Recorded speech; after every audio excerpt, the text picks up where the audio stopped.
So today we're going to jump into Leo's story. It's a short piece, but man, is it powerful. It's all about that one moment, the moment a young man decides he's been pushed around enough and it's finally time to learn how to push back. Right from the get-go, the story does something really smart. It takes this place we all recognize, a high school hallway, and turns it into a dojo, a training ground, but one with its own set of brutal, unwritten rules. And it's right here that we meet Leo, who is about to change his life forever. To really get where Leo's headed, we've got to look at where he's been. See, his story doesn't just start with the first incident. It starts with a change that's already been happening for a long time. And this slide, wow, it just lays it all out, doesn't it? It perfectly maps his journey. You see this shift from the innocent delight of a kid building towers with blocks to the wary watchfulness of a teenager just trying to get through the day. Those soft edges of childhood, yeah, they've been sharpened by the world he's living in now. Okay, so now we get to the moment, the one incident that just pushes Leo right over the edge. This isn't just another bad day at school. This is the real catalyst for everything that's about to happen. So it kicks off with something we've all seen, right? A shove against the lockers. But what's so powerful here is the language. That clang of metal isn't just a noise. No, it's a perfect reflection of the hollowness Leo feels inside. It's physical, it's emotional, it's all right there. And then, of course, comes the verbal jab. And this is so specific, so cutting. The bully isn't just making fun of Leo himself, he's going after his family's deepest values.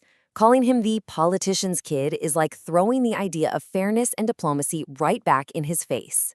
And the reaction from the others, the laughter. But look how it's described, not just mean, but jagged, something that's sliced through the air.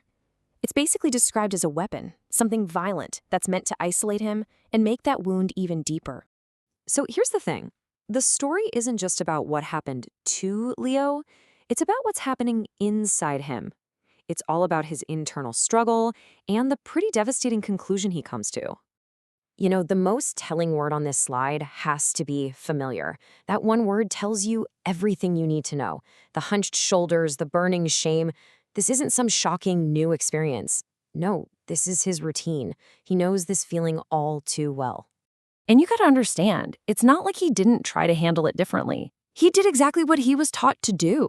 He literally followed the playbook his mom gave him. He tried talking, he tried reasoning, he even tried diplomacy. He tried every peaceful option he had.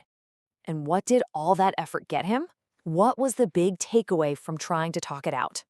One single brutal lesson: powerlessness. The absolute feeling that he couldn't control or influence anything around him. Every time he tried and failed, it just hammered that lesson home. All right, this is it. This is the turning point. And what's so great is that the big decision doesn't happen out in the hallway in the heat of the moment. It happens later, in the quiet of his family's garage. He finds himself just looking at this old heavy bag, something he's probably seen a million times before, just part of the garage. But now it's different. It's like he's seeing it for the first time, and he thinks, maybe, just maybe, it holds an answer that words couldn't give him. This line is incredible because it's from his father's point of view. He looks at his son, and he doesn't just see his kid anymore. He sees a student, someone who has already made a decision, someone who is ready to learn a whole new and very difficult subject. The shift has already happened. And then he says it. It's not loud, it's not angry, it's just quiet and steady. The source material talks about an unfamiliar steel in his voice. All that shame and hesitation, it's gone, replaced by this new kind of certainty. He's found his path. And that's where Leo's story leaves us. It's posing this huge, fundamental question that goes way beyond just one kid in a high school hallway. It really makes you think about the limits of talking things out, and it asks all of us, when words fail, what comes next? What do you do when peaceful words just aren't enough?